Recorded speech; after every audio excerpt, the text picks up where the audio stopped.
no hablaba más nadie. Así es relativamente sencillo, cuando más nadie habla, cuando no se pueden contrastar tus puntos de vista con los demás nadie, entonces había una realidad virtual en la propaganda y la realidad que sufrían los alemanes que no podía ser expresada. En este caso no es así. En este caso los venezolanos expresamos nuestros puntos de vista y lo hacemos constantemente, y entonces por eso es muy chocante el contraste entre ese mundo que nos presenta el sistema bolivariano de medios de comunicación y el mundo de la vida real, el que está no solo en todos los demás medios, sino en la cotidianidad.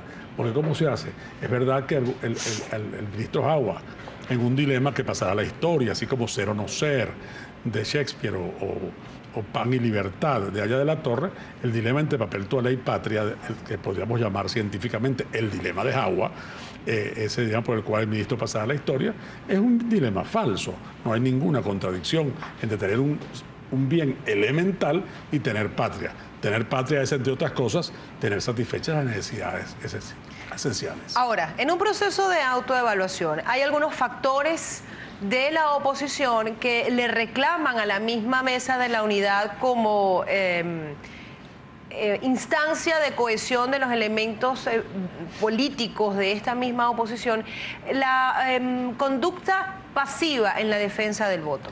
Vamos a tener que ver cómo hacemos, porque o tenemos una conducta pasiva o estamos buscando un golpe de Estado. Vamos a tener que ver cómo hacemos, porque es propio de la vida política el que se presenten esas contradicciones en los críticos.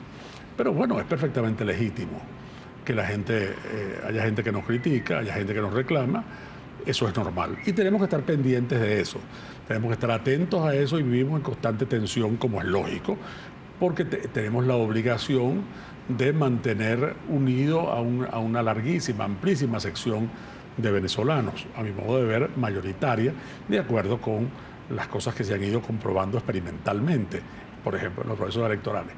Pero tenemos que estar atentos a eso y actuar con mucha responsabilidad. Actuar con responsabilidad para no convertirnos en una especie de versión nacional de Andrés Manuel López Obrador, que entonces no hacía sino hablar de eso.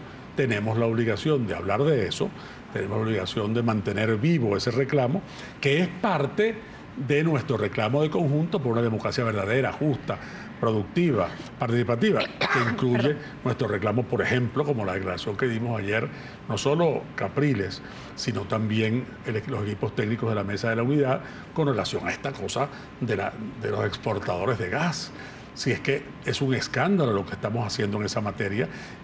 Tenemos dificultades para la provisión de gas doméstico en Venezuela y va el señor y se retrata en Rusia en la reunión de los exportadores de gas, porque de esa manera se echó un viajecito, descansa de los problemas de aquí, pero además aparece retratado con otros presidentes. Pero en ese sentido, y no quiero desviarme mucho del tema electoral, en ese sentido la crisis y las dificultades también están siendo evidentes para el Estado venezolano en el contexto internacional. Ya se han escuchado las quejas de Guatemala y de Honduras con relación al incremento de 2% de los intereses del petróleo que están recibiendo por vía Petrocaribe. Bueno, porque la falsedad tiene problemas.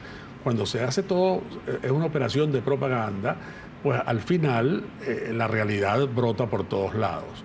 Nosotros, en lugar de arroparnos hasta donde nos alcanza la cobija, hemos tomado el camino de la regaladera irresponsable, y entonces eso tiene límites. Nosotros, para poder cumplir con ciertos compromisos, estamos importando hidrocarburos y vimos que pasan cosas en PDVSA como esa que refería al comienzo, que el señor Asdrúbal Chávez es presidente de 60 cosas. Bueno, dígame usted.